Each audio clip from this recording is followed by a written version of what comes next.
One second operation సింధూర్లో భాగంగా 9 ఉగ్రవాద స్థావరాలపై భారత దాడులు చేసి ఇందాక మీరు నీట్గా ఎక్స్ప్లెయిన్ చేస్తూ ఉన్నారు. భారత దాడులు చేసిన 9 ప్రదేశాల్లో బహల్పూర్ చాలా మెయిన్ ఇంపార్టెంట్. అక్కడ జైషే మహమ్మద్ ప్రధాన మెయిన్ ఆఫీస్ ప్రధాన కార్యాలయం కూడా అక్కడే ఉంది. ఇది పాకిస్తాన్లోని దక్షిణ పంజాబ్లో ఉంది.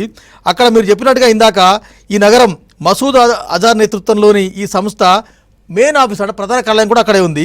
2001 పార్లమెంటు దాడితో పాటు 2019 పుల్వామా ఆత్మాహుతి బాంబు దాడితో సహా అన్ని భారతదేశంలో ఏ దాడి జరిగినా కూడా అక్కడి నుంచే జరుగుతుంది. ఇవాటి భారత సైన్యం ఆపరేషన్లో అక్కడే దాదాపు 40-45 మంది చనిపోయినట్టుగా మనకు తెలుస్తూ ఉంది.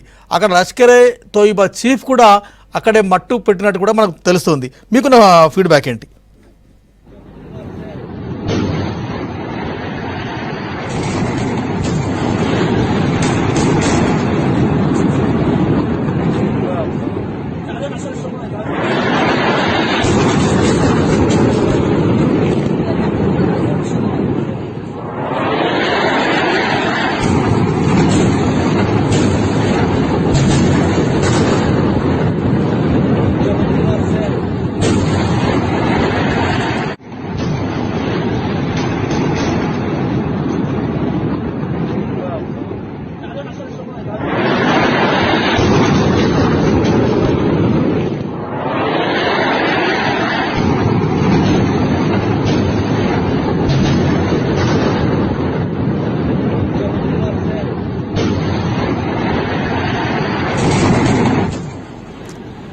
సదా ఇందాక మీరు 9 ప్రదేశాలు అనుకున్నామంటే ఆపరేషన్ సింధూర్లో భాగంగా 9 ఉగ్రవాద స్థావరాలపై భారత్ దాడులు చేసింది.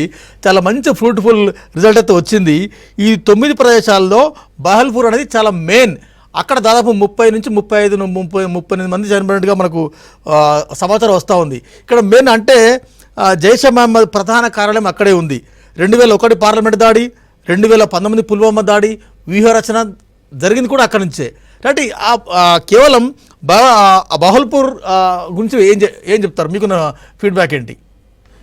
బహవల్పూర్ ముఖ్యంగా ఎందుకు టార్గెట్ చేశారంటే జైషే మహమ్మద్ మొత్తం కూడా ఈ బహవల్పూర్ నుంచే వాళ్ళ ఆపరేషన్స్ కానీ వాళ్ళ హెడ్ క్వార్టర్స్ అక్కడనే ఉంటుంది. సో ఈ జైషే మహమ్మద్ని దాన్ని రన్ చేసేది, దాన్ని ఆపరేట్ చేసేది మొత్తం మసూద్ అజర్. ఈ మసూద్ అజర్ ఎవరంటే ఈ మోస్ట్ వాంటెడ్, ఇండియాకి మోస్ట్ వాంటెడ్ ఉగ్రవాది. సో ఇతన్ని యాక్చువల్గా 1998లోనే పట్టుకున్నారు. కానీ 1999లో అప్పుడు ఇండియన్ ఎయిర్ క్రాఫ్ట్ని వాళ్ళు హైజాక్ చేశారు. అప్పుడు 3 టెర్రరిస్టులను రిలీజ్ చేయాలని వాళ్ళు డిమాండ్ పెట్టారు. సో ఆ టైంలో ఆ 3 టెర్రరిస్టులలో ఈ మసూద్ అజర్ కూడా ఒక్కడుగా ఉన్నాడు. సో మసూద్ అజర్ని 1999లో రిలీజ్ చేసిన తర్వాత అతను ఇక్కడి నుంచి డైరెక్ట్గా బహవల్పూర్కి వెళ్ళాడు. సో అక్కడ జైషే మహమ్మద్ ఉగ్రవాద సంస్థను ఏర్పాటు చేశారు. సో అక్కడ కొంతమందిని రిక్రూట్ చేసుకొని, అక్కడ ఉన్న యువకులను రిక్రూట్ చేసుకొని జైషే మహమ్మద్ను ఉగ్రవాద సంస్థగా తయారు చేశాడు. చాలామందిని ట్రైన్ చేశాడు. ఆ తర్వాత 2001లో పార్లమెంట్పై అటాక్ చేశాడు. సో 2001లో పార్లమెంట్ పైన అటాక్ చేసినప్పుడు కూడా వాళ్ళే జైషే మహమ్మద్ మేమే అటాక్ చేశామని కూడా ఒప్పుకున్నారు. ఆ తర్వాత నెక్స్ట్ 2008లో ముంబైలో అటాక్ జరిగినప్పుడు కూడా ఈ జైషే మహమ్మదే వీళ్ళ సంస్థనే చేసినట్లు వాళ్ళు ప్రకటించారు. ఆ తర్వాత 2019లో జరిగిన పుల్వామా అటాక్లో కూడా ఈ జైషే మహమ్మద్ సంస్థకు సంబంధించిన వాళ్ళు చేసినట్టుగానే ఒప్పుకున్నారు. దానికి సంబంధించిన ఆధారాలు కూడా ఉన్నాయి. సో వీళ్ళు కంటిన్యూయస్గా లాస్ట్ 20-25 ఇయర్స్గా ఈ జైషే మహమ్మద్ అనేది మనకు ఒక విడదగా ఉంటూ వస్తుంది. సో వాళ్ళకు సంబంధించిన ఉగ్రవాదులే ఇండియా పైన టార్గెట్ చేయడం, వాళ్ళ ప్లానింగ్ అంతా కూడా ఇండియా పైన అటాక్ చేయాలనే ఉండడం.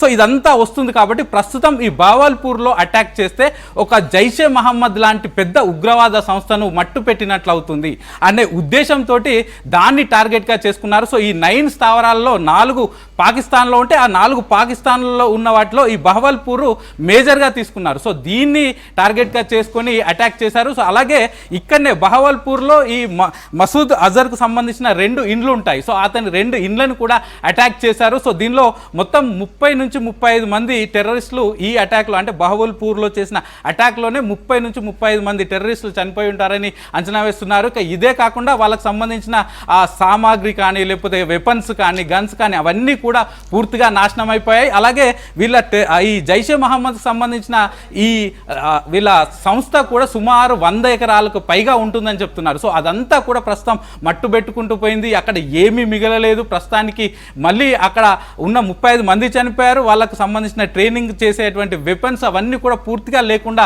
నేలమట్టం అయితే చేశారు వెంకట్. రైట్ సదా మొత్తం